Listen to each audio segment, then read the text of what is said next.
Welcome back. You know, if life in the NBA wasn't hectic enough, former Portland Trailblazer Chris Dudley now has his sights set on the governor's office in Salem. It's been less than 3 months since Dudley officially announced his candidacy for the governor of Oregon. Originally from Connecticut, Dudley's NBA career brought him to Portland in 1993, and when he retired 10 years later, he decided Oregon would be his permanent home. Now he's hoping to effect change in his adopted state. On that note, tonight, Chris Dudley is our one-on-one guest. Chris, really appreciate you coming by the station. Obviously, you are pretty darn busy these days. I think the best question for a sports fan who's familiar with your career, a Blazers fan here in Portland, is, given your life, why would you want to run for office? Well, great question. And really, it's a frustration with the direction that Oregon's been heading and where we are today and how great this state is and how great I think the potential that we have here. We have so much going for us here. To me, one of the most beautiful states in the nation, great natural resources, livability, Pacific Coast, Pacific Rim, just so much going for us, and yet we're struggling in so many ways. Among the leaders in unemployment, the misery index, national leader in hunger, national leader in homelessness. So much, I just think we can do so much better, and we frankly need new leadership. 15 years in the NBA, and 6 of those seasons with the Blazers. At any time during those years, did you think, you know, maybe one day I'd run for office? Well, I got to be honest. I got asked all the time about it because of Bill Bradley playing at Princeton. Okay. So, and myself playing at Yale. Right. and my grandfather was an ambassador to Denmark. So I had the background, and so I did, especially when I traveled on the road, reporters would ask me all the time, do you someday see yourself running? Well-spoken, you go to Yale, I mean, it sort of adds up. What was your answer back then? Yeah, maybe I would think about it. You think about it, and it's something. I was a economics and political science major at Yale, and so, it was something. I've had a foundation for 17 years, so helping kids with diabetes and education was something I've been very supportive of and wanting to help give others an opportunity. I just want everybody to have an opportunity to succeed in life, and with that, from the work of the foundation, and through the foundation, I went back and testified in front of the Senate a few times, and would go back for diabetes and go back and lobby for dollars for diabetes, and you just realize what an impact that can be done from the government side as well as the nonprofit side, and so it is something that was on my mind.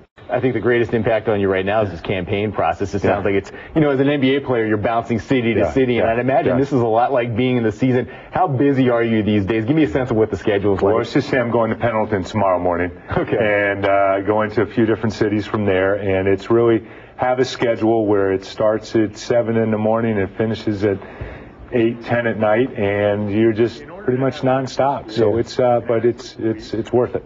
Let's talk some sports. I know the Oregon Ducks embattled situation there. PJ Carlesimo, your former coach with the Blazers, been tossed out as a name possible at Oregon to be the next coach. What do you think when you hear that? PJ Carlesimo coaching basketball, University of Oregon. Well, I'm first say I'm biased. You're biased. I'm a big PJ fan. I really like PJ, and I'd love it.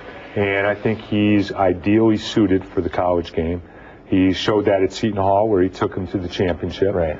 And he's he'd be a great recruiter. He's a great people person, great on the court. And to me, he's the perfect college coach. Everybody says he'd be great with the boosters. PJ knows how to work a room. Does that resonate? Oh, without question. He'll walk into a building. He'll know everybody's name in that building. He is perfect at working a room. Great with parents, with kids. He's really a perfect people person. Right. Once you retired from the NBA just a few years back, you spent a lot of time at Lake Oswego High School helping Kevin Love in his development. How gratifying is it now to watch Kevin in the NBA, knowing he was that, the kid with the little peach fuzz, goatee that he had a few years ago? Oh, I've really enjoyed that process. I started coaching Kevin when he was a sophomore in high school, and just had so much fun with him as he evolved throughout high school and had a great run in high school. And then a great year at UCLA. We went down to the Final Four and enjoyed that. And it's just been a lot of fun. I always knew he'd be a great professional player, which he is.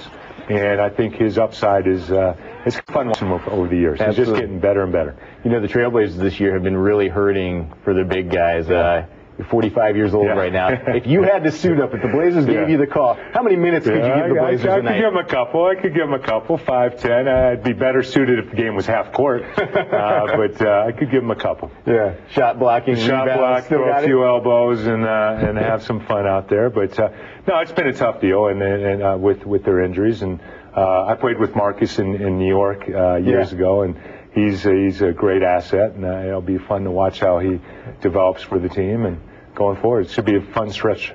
Well, in this campaign process, the next step, I think it's May 18th, the primary voting ends. So you're making that push here coming up, and I'd imagine it's a grind, but it's got to be kind of new territory and exciting for you. It's very exciting. I've really enjoyed getting across the state, and you meet so many great people, and they just share their stories. And unfortunately, right now, their stories aren't always so happy. I mean, so with the problems that are going on, and we have some real issues here in Oregon, but just great people.